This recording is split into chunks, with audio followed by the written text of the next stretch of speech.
അല്ല നമ്മൾ ആ വീഡിയോ ഇന്റർവ്യൂവിന്റെ ചില ഭാഗങ്ങൾ കട്ട് ചെയ്തിട്ട് വരുന്നുണ്ട്. ഏത് മീഡിയ ഞാൻ പറയുന്നില്ല, ഒരു നിങ്ങൾ ചോദ്യം ഞാൻ ചോദിക്കുന്നില്ല, അവർക്കറിയാം. അത് ഇപ്പോൾ നമ്മൾ എന്താ പറയുക, നമ്മളെല്ലാ സ്ത്രീകളും ഒരുപോലെ കാണുന്ന ആൾക്കാരാണ്. സ്ത്രീകളെ അപമാനിച്ചൊരു ഇന്റർവ്യൂ അല്ലെങ്കിൽ ഇങ്ങനെ പറയാൻ പാടില്ല. കാരണം എൻ്റെ അമ്മ, എൻ്റെ പെങ്ങൾ, ഒരുപാട് പേരുണ്ട്. നമ്മളിപ്പോൾ മലയാള സിനിമ എന്നല്ല, എല്ലാ ഫീൽഡിലും ഇപ്പോൾ സ്ത്രീകളാണ് നിൽക്കുന്നത് മുൻപന്തിൽ അല്ലേ. ആ പുരുഷന്മാരൊക്കെ അടിപൊളിയായിട്ട് വർക്ക് ചെയ്ത് കണ്ടില്ല. നമ്മൾ വന്ന പരിപാടിയിൽ 2 കുട്ടികൾ ഗോൾഡ് മെഡൽ മേടിച്ചിരിക്കുന്നു. അപ്പോൾ അതുപോലെ ഇൻഡിപെൻഡൻ്റ് ആയിട്ട് എല്ലാ പെൺകുട്ടികളും നിൽക്കുന്നുണ്ട്. അങ്ങനത്തെ ഒരു മോശമായ ചോദ്യം ഒരിക്കലും ചോദിക്കാൻ പാടില്ല. ഒരു പെൺകുട്ടിയോട് ഒരു പെൺകുട്ടി ചോദിക്കാൻ പാടില്ല. അവർ ആ സമയത്തുള്ള ആവശ്യത്തിന് ചോദിച്ചതാണോ എന്ന് നമുക്കറിയാൻ പാടില്ല. നമുക്ക് ആരെയും കുറ്റം പറയണം.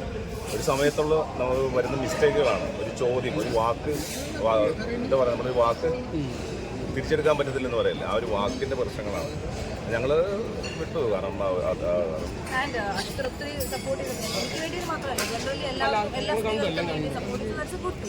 ഞങ്ങൾ പറയാനുള്ള പറഞ്ഞു, അവരുടെ ഭാഗത്തുനിന്ന് അവർ ചോദിക്കാനുള്ള ചോദിച്ചു.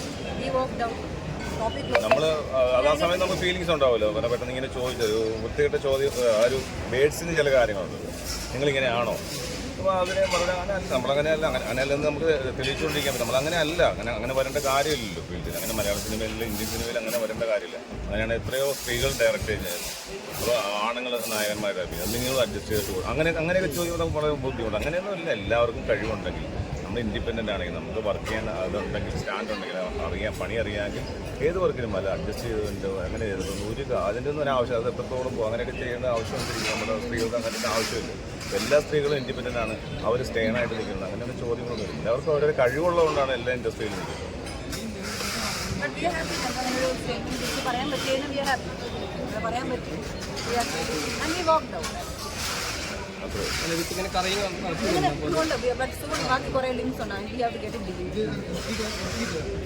നമ്മുടെ DNA നന്നായിട്ട് പോകുന്നുണ്ട്.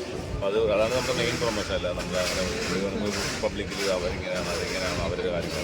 നമുക്ക് നമ്മുടെ സിനിമയിൽ ഇഷ്ടപ്പെടുന്ന ആൾക്കാരാണ്. ഇപ്പോൾ DNA എല്ലാവരും ഏറ്റെടുത്തിരിക്കുകയാണ്. DNA നമുക്ക് മോശം അഭിപ്രായങ്ങളൊന്നുമില്ല. ദൈവകാലത്ത് എല്ലാവർക്കും ഇഷ്ടപ്പെട്ടു. എല്ലാവരും DNA കാണുക, എല്ലാവരും നമ്മളെ പ്രോത്സാഹിപ്പിക്കുക, നമ്മുടെ സിനിമയെ വിജയിപ്പിക്കുക.